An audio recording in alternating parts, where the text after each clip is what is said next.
Napahalinghing na lamang si Dominic nang pumatong ang babae sa kanyang kandungan. Nangangatog na rin ang kanyang mga tuhod dahil sa sarap na nararamdaman.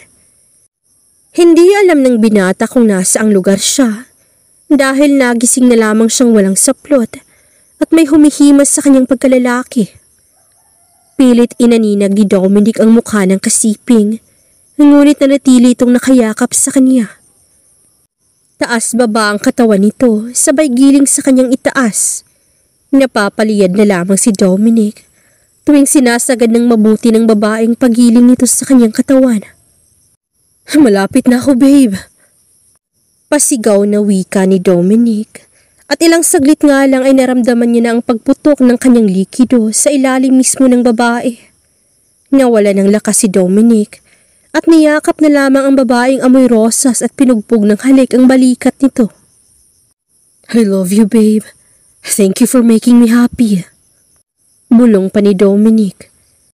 Ramdam ng binata ang paggalaw ng babae sa kanyang kandungan at akmang may sasabihin nito nang biglang may maramdaman si Dominic na parang isang maginaw na tubig sa kanyang katawan. Kasabay nito ay ang malakas na sigaw ng kanyang ina at pinalo pa siya ng unan. Gumising ka, CEO Dominic. Nakong bata ka. Kanina pa alarm ang orasan mo. Napabalikwas ng bangon si Dominic at tiningnan ang kanyang sarili. Napatulala pa siyang makitang basang-basa siya ng tubig. Ma, anong ginawa mo? Basa tuloy ang kama ko. Pwede mo naman akong gisingin ng walang tubig ah. Saad niya sa ina na nakapamewang lang sa kanyang harapan. Hoy, Dominico, ginawa ko na yan kanina. Pero halinghing ka pa rin ang halinghing na parang sarap na sarap ka sa pagtulog. Nakong bata ka. CEO ka na ng kumpanya ng lolo mo. Pero mahirap ka pa rin gisingin. Hala, tayo. Maligo ka na at may final interview ngayon sa mga aplikante mo, hindi ba? Ewan ko ba? Kung magpapalit-palit ka ng sekretarya, idaig mo pa ang kumot. Napailing si Dominic at bumuntong hininga. Bigla siyang nakadama ng panghihinayang dahil sa panaginip lamang muli ang lahat. Ilang beses na rin siyang nanaginip sa amoy rosas na babae at kahit kailan na hindi niya pa nakikita ang mukha nito. Nasapo ni Dominic ang kanyang mukha at tumayo. Ang HR nang bahala doon, ma. Kahit sino naman walang magtatagal sa akin. I'm fine kahit sino pa siya. Walang gana niyang wika. Naku, lahat na lang iasa mo sa kababata mo. Hoy, humayos ka anak ha. Alam mo namang may gusto sa'yo yung tao pero ginawa mong kalabaw sa opisina. HR yun ng construction company mo at hindi lang basta-bastang HR. Ma, please. Lumabas na kayo bago pa ako kumuha ng tubig para gawin sa yung ginawa niyo sa akin. Kayo po ang may sabi na kung anong ginawa ng kapwa sa'yo ay ibabalik mo ito ng buo. Nanlaki naman ang mga mata ng ginang at kumaripas ng takbo. Panay tawa lamang ito hanggang sa makalabas ng kwarto si Dominic. Napailing na lamang ang binata dahil kung gaano siya kabilis magpalit ng tauhan sa opisina, ay ganoon naman kabilis magpalit ng ugali ang kanyang ina. Dumiretso na lamang siya sa banyo at agad naligo. Kaagad binuksan ng binata ang shower at hinayaang dumaustos sa kanyang buong katawan ng tubig. Bumalik sa alaala ni Dominic ang panaginip na ilang beses na naglalaro sa kanyang isipan. Who are you? Bakit hindi ka mawala-wala sa isip ko? Alam kong hindi kita kilala o nakilala dahil hindi naman pamilyar ang pabango mo. Saad niya at pinikit ang mga mata. Marami nang naging babae si Dominic, ngunit lahat ng ito'y pang one night stand lamang. Laging pumapasok sa isip ng binata ang tungkol sa babaeng kay galing gumiling sa kanyang ibabaw. Umiling ng ilang beses si Dominic at tumingala. Nagbabaka sakali na mawala sa kanyang isipan ng babae. Binilisan ni Dominic ang pagligo at baka mambulabog na naman ang kanyang ina. Ilang oras din ang lumipas at handa na siya upang pumasok sa opisina. Napailing pa siya nang bigyan siya ng baunan ng ina na may ulam at kanin sa loob. Katwiran ng ginang, mas makakasiguro silang malinis ang kanyang kinakain kaysa sa bibili pa siya sa labas. At para wala ng gulo, ay tinanggap ni Dominic ang supot at kumaway na sa ina. Maya-maya pa, ay nasa harap na ng building ang binata at tumingala sa taas. Napangiti siya dahil naalala niya na naman ang kanyang butihing lolo na namayapa na. Bago iyon namatay, ay binigay na sa kanyang posisyon ito at pinamanas sa kanyang kumpanya. Isa ang kumpanya ni Dominic sa mga successful na construction company, local man o international. Huminga ng malalim si Dominic at pumasok na sa loob. Kaagad nagbigay galang ang security guard at tumango lamang siya rito. Malayo pa man, ay lihim nang nangunot ang noo ni Dominic dahil sa kanyang kababata na nilagay ng kanyang lolo sa HR office. Papunta kasi ito sa kanya at kitang-kita niya ang paghahanda nito. Makapal ang kolorete sa mukha ng babae at sobrang ikli pa ng palda. Good morning, Dom. Wala akong napili sa mga sekretarya na nag-apply sa'yo. Pwede namang ako na muna habang hindi pa natin nakikita ang the one or perfect secretary mo. Maarting saan ng babae na lihim niyang ikinailing. No, I changed my mind. Tawagan mo silang lahat dahil ako ang mag-e-interview sa kanila. Sa HR ka na lang. Pero Dom, I already said no to them. Nakakahiya naman kung tatawagan ko pa. Ashley, please. Sundin mo ang utos ko. Sa HR ka nilagay ni Lolo pero kaya kitang tanggalin dyan. Hindi para maging sekretarya ko, kundi para maalis ka sa building na to. I like you as a friend. And you're my Lolo's favorite, Ash. Huwag mo lang sagarin. Napatulala naman ang babae at ilang beses na tumango. Ramdam ni Dominic ang panginginig ng babae pero hindi niya ito pinansin. Look, you need to stop, Ash. Para wala tayong maging problema. Gawin mo ang gusto ko. Pahabol pa ng binata. Hindi na sumagot ang babae at nagbadali na lamang na umalis sa harap ni Dominic. Napailing na lamang ang binata at sumakay na sa elevator kung saan siya lang ang pwedeng sumakay. Ramdam niyang matagal nang may gusto sa kanyang kababata, ngunit wala siyang nararamdaman dito. Bukod sa maarte, ay masyado pitong maluho sa sarili. Lihim pa ring pinangarap ni Dominic na sana ay makita at makilala na niya ang babaeng nagpapabaliw sa kanya sa panaginip. Pagdating sa kanyang opisina, ay nagsimula na siyang magtrabaho at hinintay na lamang ang pagdating ng mga babaeng nag-apply bilang sekretarya niya. Samantalang sa kabilang banda naman, ay si Safira na naglalabada sa kanilang kapitbahay. Binilisan niyang pagkuskus ng mga damit dahil nagugutom na siya. 5:00 ng umaga pa siya nagsimula at kahit kape ay hindi pa siya umiinom. Isang pobreng dalaga si Safira at nakikitira lamang sa kanyang tiyahin magmula ng mamayapa ang kanyang mga magulang. Wala rin siyang ibang kapatid, kaya napilitan siyang makisama sa kapatid ng kanyang ama para lang mabuhay siya sa araw-araw. High school lamang ang natapos ni Safira at minsan na rin siyang pinasok ng kanyang tiyahin sa isang bar upang doon magtrabaho. Ngunit ganun pa man, ay hindi nagtagal si Safira dahil hindi niya masikmura ang ugali ng mga customer ng lugar. Kung saan-saan na rin siya nag-apply, pero isa lang ang tumawag sa kanya. Ngunit bagsak ang balikat ni Safira dahil kaagad siyang pinatayan ng tawag ng sinabi niyang high school lamang ang natapos niya. Naglalabad at naglilinis na lamang ng bahay si Safira upang makatulong sa tiyahin. Saktong 10:00 na ng umaga nang matapos siya. Kasabay nito ay ang pag-ring ng kanyang keypad ni cellphone.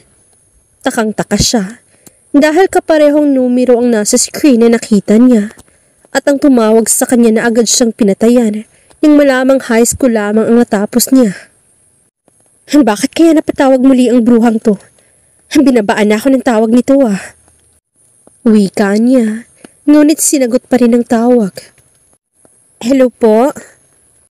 1 p.m. here at CEO's office. Final interview. At ang CEO mismo ang mag-i-interview sa'yo.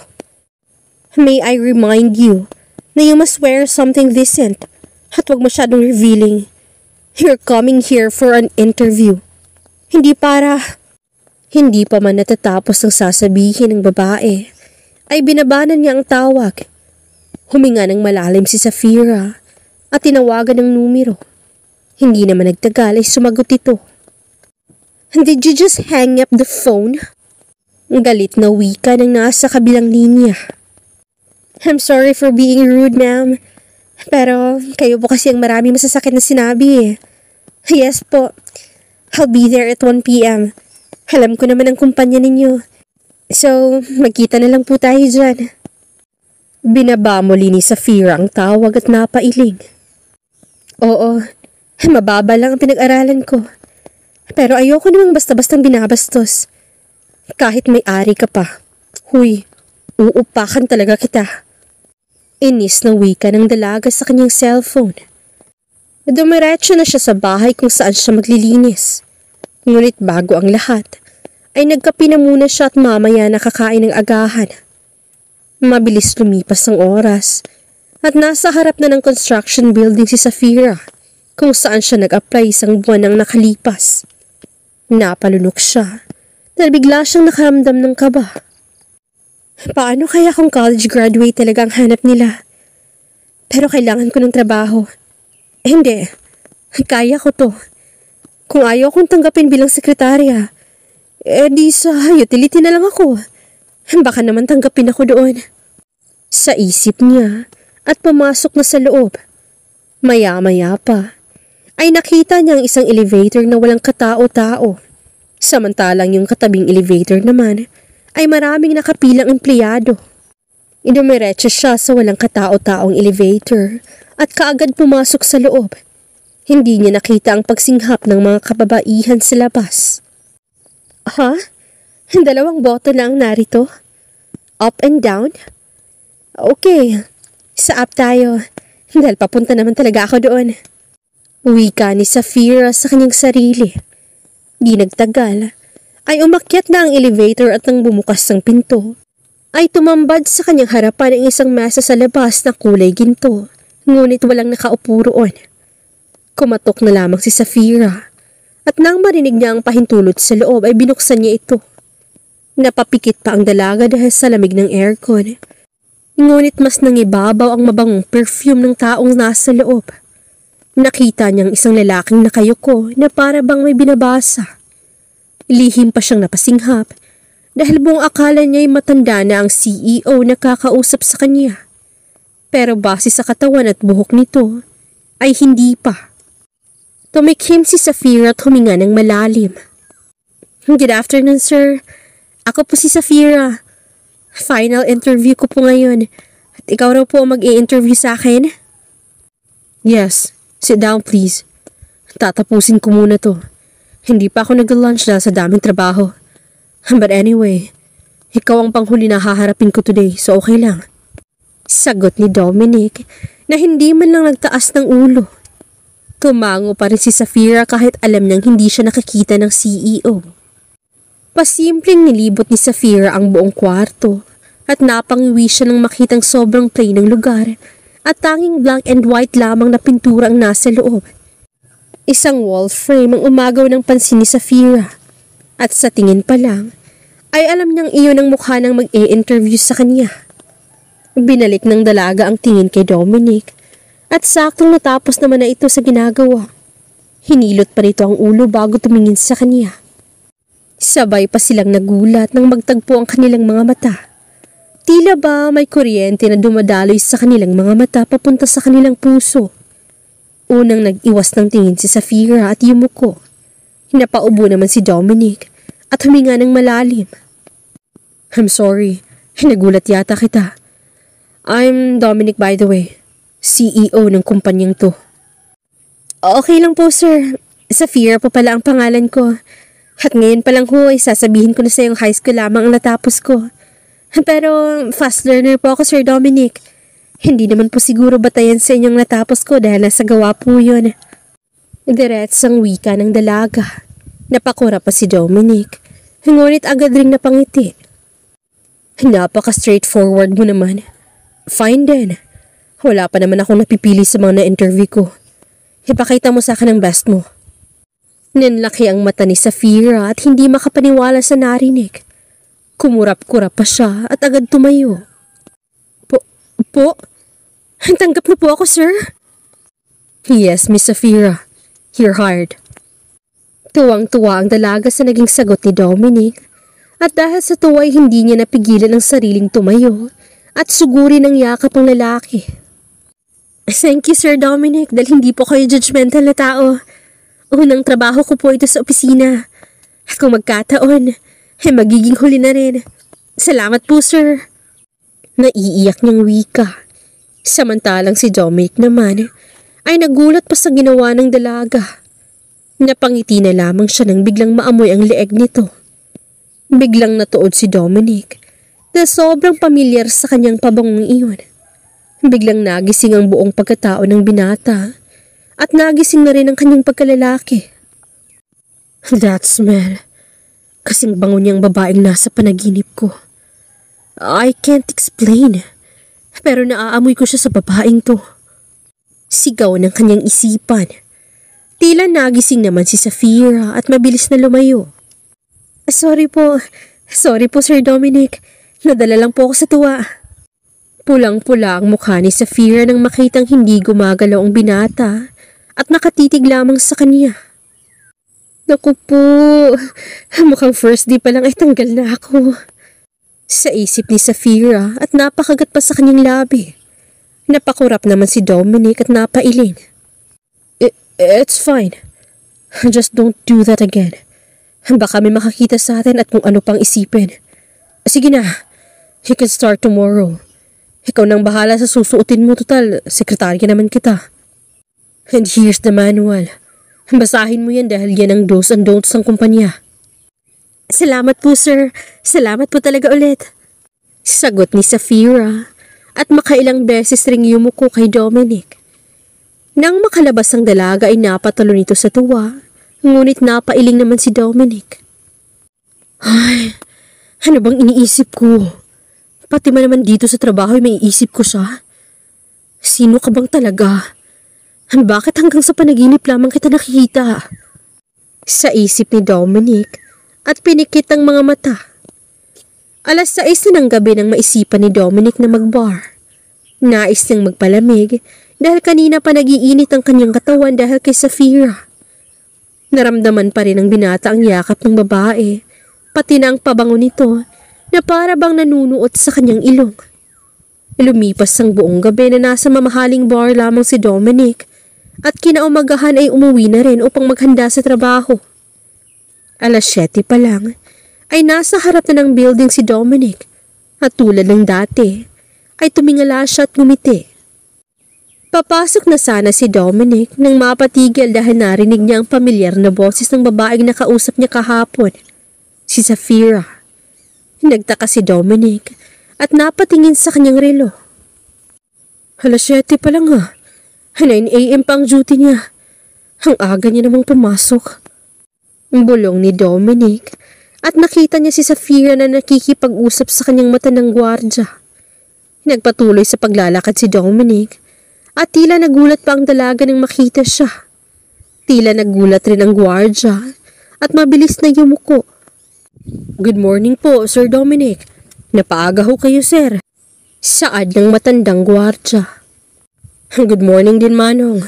Opo, at marami pa po akong gagawin sa opisina ko. Safira, bakit ang aga mo yata? Hindi mo ba nabasa sa manual na 9 AM pa ang pasok mo? Nako, nabasa ko po, Sir Dom. Pero maaga po talaga akong pumasok para makapagdinis pa ho. Hindi ko alam na maaga rin pala kayong papasok. Nakangiting sagot ni Safira at tumango na lamang si Dominic.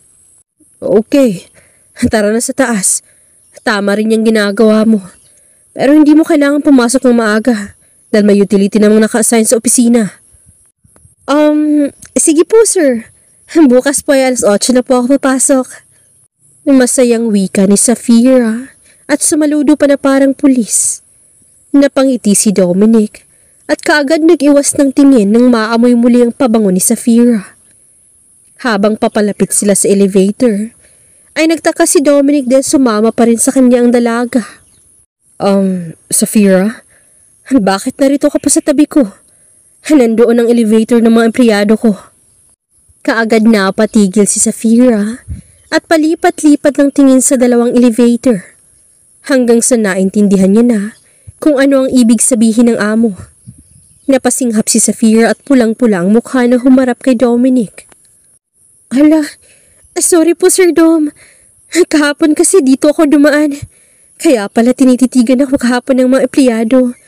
Dahil ginamit ko ang elevator mo. Pasensya na po sir. Napatawa naman ng marahan si Dominic dahil naaaliw ito kay Safira. I can't imagine the reaction yesterday. But anyway, it's fine. Handito ko na lang rin sumakay. Tayo pa lang naman ang narito. Ay naku, hindi na po sir. Sa kabila na lang po ako. Aalis na sana si Safira nang biglang hawakan ni Dominic ang kanyang braso. Kaagad napatigil ang dalaga at napatingin sa binata. Bumukas na ang pinto ng elevator kaya pumasok na si Dominic at hinila siya nito papasok.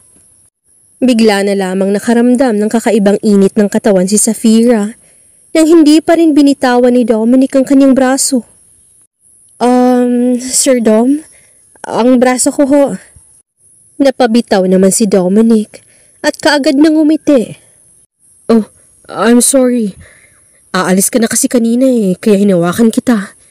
Mas mabuti na rin itong ganito dahil may kasama ako paakyat ng opisina. Pero ngayon lang po to sir ha, at baka ano pang isipin ng mga kasamahan ko. Let them think. It's fine with me. Hindi na lamang sumagot si Safira dahil hindi niya maintindihan ng amo, pati na ang kanyang sarili. Hindi siya basta-bastang nagkakagusto sa lalaki kahit sobrang gwapo pa ito. Pero alam niyang may kakaibang karisma ang lalaking kasama niya sa oras na yun. Pagdating sa taas ay nagtaka si Safira nang papasukin siya ni Dominic sa loob. Po, nasa labas lang po ang mesa ko, hindi ba? Yes. Pero hindi ba't sinabi mong maglilinis ka muna kaya maaga kang pumasok? Opisina ko muna ang linisan mo. Okay po, Sir Dom. Hindi na nakipagsagutan si Safira sa amo. Tahimik lamang si Dominic na tila ba malalim ang iniisip. Nagsimula na ring maglinis si Safira at hindi pinansin ng kanyang amo. Napasinghap naman si Dominic dahil sa init ng kanyang katawan.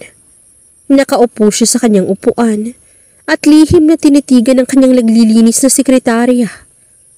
Napapikit si Dominic nang muling nanuot sa kanyang ilong ang mabangong amoy ni Safira. Safira, pwede bang magtanong? Maya-maya ay wika ni Dominic. Napatigil naman si Safira at tumingin kay Dominic.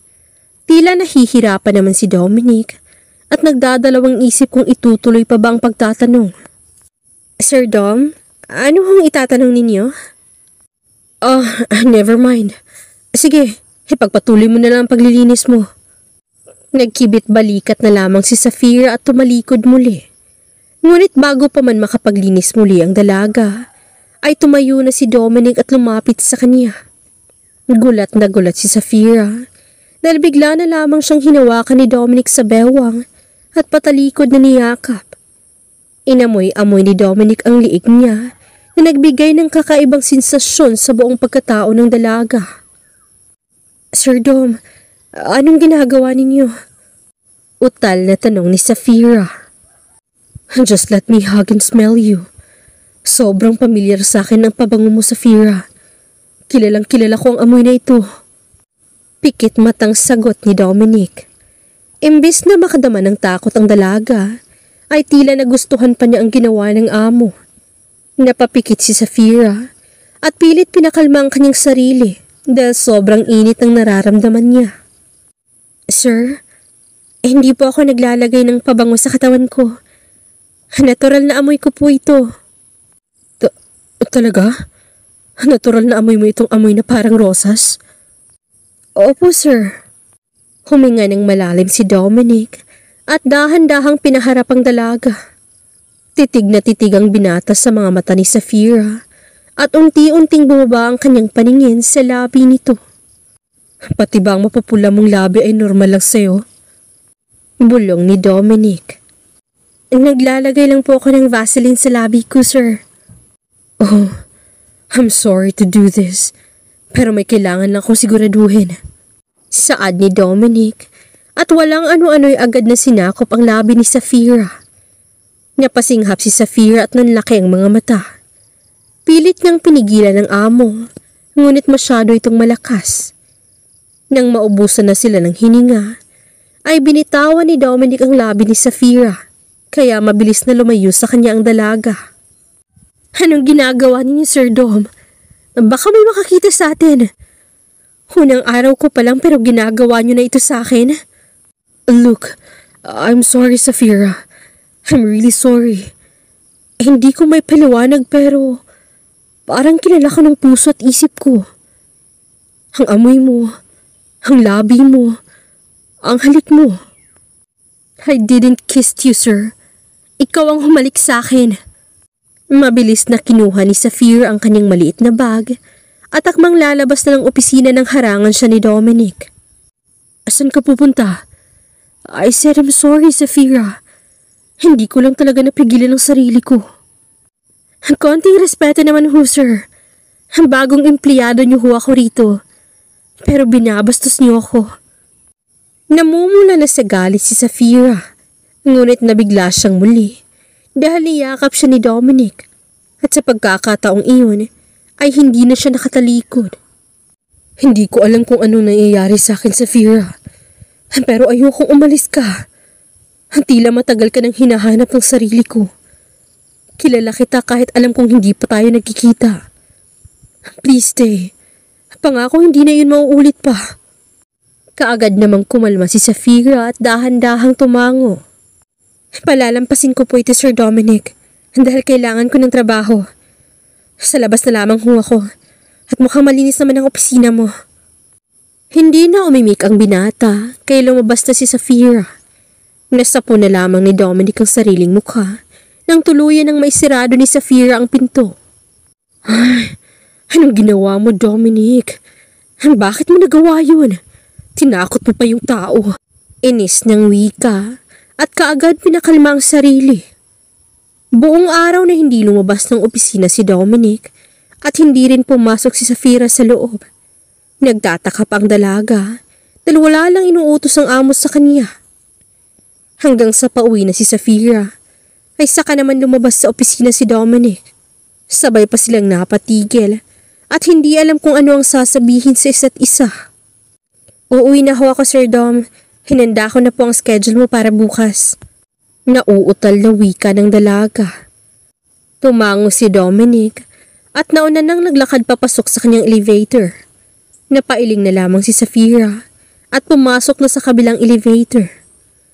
Pag-uwi sa bahay ay hindi makapagtrabaho ng maayos si Safira dahil iniisip niya pa rin ang nangyari sa opisina. Hanggang sa napansin siya ng kanyang tiyahin kaya tinanong siya. Ikaw ba'y may problema, Iha? Kanina ka pa balisa.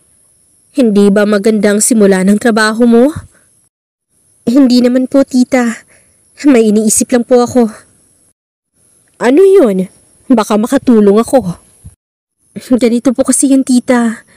Ano ho bang tawag sa sitwasyon na kilalang kilala mo yung tao kahit pa hindi naman kayo nagkikita? Magulo ho, pero yan po ang problema ko. May kaibigan ho kasi ako, tita. Nakilala niya ang lalaking to dahil lang sa amoy nito na pamilyar sa kanya. Ganun ba? Hay nako, Iha. Meant to be yan. Destined for each other, ganun. Ewan ko lang ha, pero naniniwala ako sa destiny eh. Yun bang, hindi ka pa man ipinapanganak sa mundong to, ay may isang tao nang nakalaan para sa'yo. Ganun. Ay nako, kung ako dyan sa kaibigan mo, ay hindi na ako magsasayang ng oras at baka makuha pa ng ibang lalaking para sa kanya. Napalunok si Safira at hindi nakasagot. Hindi niya alam kung ano ang susunod na gagawing hakbang, lalo pa't hindi pa naman siya nagkakaroon ng nobyo sa buong buhay niya. Hanggang sa makatulog siya, ay si Dominic pa rin ang nasa isip niya. Samantalang si Dominic naman ay hindi makatulog sa oras na yun. Iniisip niya kung paano susuyuin ang bagong sekretarya, lalo pa at naging mailap na ito sa kanya. Ay, bakit ba kasi magkapareha sila ng amoy ng babaeng ilang beses ko nang napapaniginipan? Bulong nito at ipinikit ang mga mata. Maya-maya ay nabigla si Dominic dahil naramdaman niya na may humaplos sa kanyang mukha. At nang buksan niya ang kanyang mata, ay napasinghap siya nang makita ang isang pamilyar na babae. Magsasalita na sana ang binata, ngunit walang lumalabas na boses sa kanyang bibig. Kaagad nagtagpo ang kanilang mga labi at napapikit muli si Dominic. Unti-unting ibinaba ng dalaga ang kanilang pantulog na damit hanggang sa parehas na silang walang saplot. Napaliyad si Dominic ng halikan ng babae ang kanyang bandang tenga at bumaba ang halik nito sa kanyang liig. Bumaba palalo sa kanyang bandang pandisal ang mga halik ng babae hanggang sa tumigil ito sa kanyang pagkalalaki na nooy gising na sa mga oras na yun. Napatingin si Dominic dito nang maramdaman ang pagsubo ng babae sa kanyang pagkalalaki. Goodness! Naisigaw ng isip ng binata nang binaon ng babae ang ulo nito sa kanyang armas. Bago pa matapos ang ginagawa ng babae, ay nagising na lamang si Dominic dahil sa ingay ng kanyang alarm clock. Naibato ng binata ang kanyang unan at kaagad umupo. Oh gosh, not again. Inis niyang wika nang mapagtantong nananaginip na naman siya sa parehong babae. 8:00 na lang umaga nang dumating si Dominic sa opisina at nakita niyang nakaupo na sa mesa nito si Safira. Napaiwas ng tingin ng binata. Dahil malayo pa man, ay naaamoy na niya ang pabango nitong amoy rosas. Diretso lamang ang lakad ni Dominic nang tumayo si Safira sa upuan nito. Good morning po, Sir Dom. May meeting ho kayo ngayong 10 a.m. Napatigil si Dom, ngunit agad ring tumango. Okay, ihanda mo na ang lahat ng kailangan natin. Pumasok na si Dominic sa loob at naiwan namang nakatayo si Safira. Tila nakaramdam ng lungkot ang dalaga dahil biglang lumamig sa kanya ang amo. Ako lang yatang affected sa nangyari kahapon. Parang wala lang sa kanya yung halik at yakap na ginawa niya. First kiss at first hug ko yun eh. Bulong ng dalaga at bumalik sa pagkakaupo. Maya-maya pa, ay lumabas muli si Dominic at kaagad sumunod si Safira dito. Sumakay sila ng sasakyan dahil kailangan nilang pumunta sa isa pang kumpanya upang makipag-deal sa isang investor. Di nagtagal, ay narating na nila ang kumpanya at kaagad pumasok sa loob.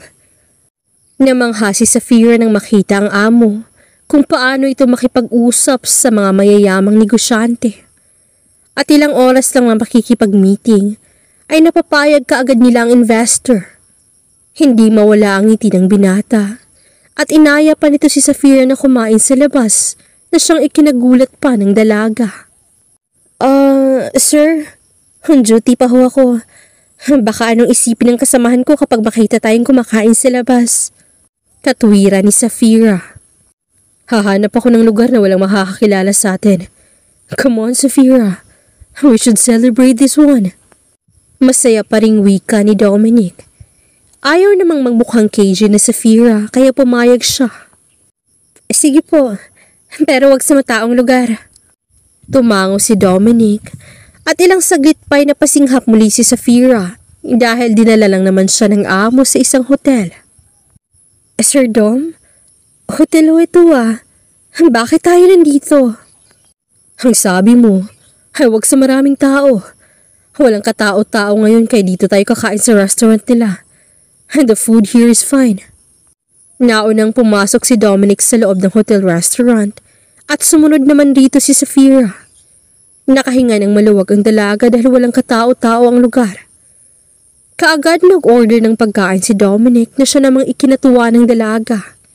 Maya-maya pa ay nagsimula na silang kumain hanggang sa matapos sila. Salamat Sir Dominic sa treat. Sobrang nabusog ho ako. Congratulations din pala sa successful na meeting ninyo. No problem. Nais ko ring bumawi dahil sa ginawa ko the other day. Okay lang bang mamaya na tayo umuwi? Nais ko pang uminom kahit konti lang. Nahihiya namang humindi si Safira, kaya pumayag siya. Kaagad nag-order ng maiinom si Dominic at tanging juice lamang ang hiningi ni Safira. Habang umiinom, ay kinilala na rin ang dalawang isa't isa. Hanggang sa hindi na nila namalayan ng oras at 5:00 na pala ng hapon. Kailangan na nating umuwi, Sir Dom, at 5:00 na po pala. Wika ni Safira sa amo. Tumango naman si Dominic, ngunit makikita sa mukha nito ang kalasingan. Ayan kasi, ang dami niyong ininom, hindi naman pala kaya. Sir, tayo na po. Tinulungan ni Safira na makatayo ang amo, nang bigla silang matumba, kaya inalalaya na sila ng mga staff. Dito na lamang po kayo magpahinga ng boyfriend mo, ma'am. Marami ho kaming room sa taas kaya wala pong problema. Wika ng lalaking tumulong sa kanila. Tatanggi na sana si Safira nang biglang nagsalita si Dominic. Please, Safira, let's stay for a while. Hindi ko kayang magmaneho dahil sumasakit pa ang ulo ko. Fine. Iiwan na lamang kita rito kapag naiakit na kita sa taas. Wika ni Safira at nagsimula na silang maglakad papasok sa elevator. Hawak ng dalawang lalaki si Dominic at hawak-hawak naman ni Safira ang gamit ng kanyang amo. Pagpasok nila sa loob ay pinahiga ng maayos ang dalaga si Dominic. Umalis na rin ang dalawang lalaki at naiwan naman ang dalaga. Akmang aalis na si Safira nang bigla siyang hawakan sa kamay ni Dominic. Inagulat ang dalaga at hindi makapaniwala dahil nakaupo na ito. Bakit ka umupo? Pinahiga na kita ngayon lang ah. May kailangan ka ba? Sunod-sunod na tanong niya. Hindi sumagot si Dominic, ngunit unti-unti itong tumayo at dahan-dahang hinawakan ang mukha ni Safira. You're so close, yet so far, my destiny. Palagi kitang napapaniginipan. Ang mabango mong katawan at ang malambot mong labi. Hindi ko alam kung totoo ito, pero ayokong umasa. Lalo pa at sa panaginip lamang kita nakakasama. Pero hanggang sa panaginip lang ba? Puno ng kalungkutan ang boses ni Dominic at parang piniga ang puso ng dalaga dahil sa narinig. Pumikit na ang binata at akmang hihiga na nang bigla itong pigilan ni Safira. Wala naman sigurong masamang sumubok. Alam kong sobrang bilis ng pangyayaring to. Pero nais kong pagbigyan ng aking sarili. Nais kong malaman kung tunay bang ako ang nasa panaginip mo o hindi. Wika niya at tuluyan ng sinakop ang labi ni Dominic. Dahan-dahan silang nahiga sa malambot na kama at nalalasahan pa ng dalaga ang alak sa labi ng binata. Patuloy lamang sila sa paghahalikan nang biglang nagpalit ang kanilang posisyon. Nagulat si Safira dahil nasa ibabaw na niya ang binata at sa isang iglap lamang ay parehas na silang walang saplot. Nagniningning ang mga mata ni Dominic nang makita ang dalawang malulusog na bundok ni Safira. Inaaamoy muli ng binata ang katawan nito na kasing bango ng rosas. Hindi na nagpatumpik-tumpik pa si Dominic at tuluyan ng nilaro ang dalawang dibdib ng dalaga. Para siyang batang uhaw na uhaw sa gatas ng ina. Inang magsawa si Dominic ay kaagad itong bumaba sa gitna ng dalawang hita ni Safira. Now it's real. Tanging nasabi ni Dominic nang marinig ang halinghing na tinig ng dalaga. Hindi malaman ni Safira kung saan titingin sa mga oras na yun. Kakaibang sensasyon na ipinapadama ni Dominic sa kanya at nagustuhan niya ito. Maya-maya pa ay pumwesto na si Dominic sa ibabaw ni Safira. Just be gentle, Dom. Wala pa akong karanasan sa ganitong pangyayari. I'll be gentle. I promised.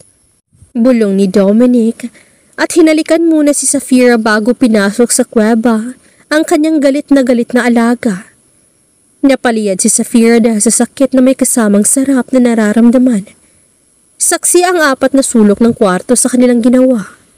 Napatunayan rin ni Dominic na si Safira nga ang babaeng matagal na niyang napapaniginipan. Parehas na parehas ang kanyang nararamdaman nang makuha ang pagkababae nito sa babaeng gabi-gabing dumadalaw sa kanyang panaginip. Paiba-iba sila ng pwesto hanggang sa kusang magsawa ang kanilang katawan. Bagsak si Safira sa ibabaw ni Dominic nang makailang beses siyang kunin ng binata. Let's get married, Safira. Alam kong hindi pa natin nakikilala ng lubusan ng ating mga sarili. Pero alam kong ikaw ang babaeng hinahanap at hinihintay ko. Please marry me, Safira. I promise to be a good husband to you. Ang sabi ng tiya ko, ay meant to be or destiny ang tawag sa nangyayari sa atin. Nakilala mo ako sa panaginip at ang panahon na mismo ang nagtagpo sa atin. Marami pa tayong oras para magkakilala, Dom. Kaya oo, pagkakasalan kita. Lalo pat naibigay ko na sa iyo ang pagkababae ko. Ikaw lang ang una at huli kong mamahalin. Napakagat na lamang sa labi si Safira at niyakap ang binata. Mabilis lumipas ang araw at naipakilala na ni Dominic si Safira sa kanyang ina. Kaagad silang namanhikan sa tiyahin ni Safira at ikinasal rin sila makalipas ng ilang buwan. Hindi pa rin makapaniwala si Dominic na naging asawa niya na ang babaeng sa panaginip niya lamang nakakasama. 1 taon nang lumipas matapos lang ikasal, ay nagdadalang tao na ang asawa ni Dominic na labis naman nilang ikinatuwa. Balak ng mag-asawa na magkaroon ng maraming anak upang lumaki ang kanilang pamilya. Si Safira na rin ang kaagapay ni Dominic sa kumpanya kahit pabuntis ito. Hands-on naman si Dominic, lalo pat unang anak nila ang ipinagbubuntis ni Safira. The end. At dito na po nagtatapos ang magandang kwentong ito. Kung nagustuhan ninyo, please don't forget to like, share, and subscribe. Maraming salamat po sa pagsubaybay. Hanggang sa susunod na storya. Thanks for watching!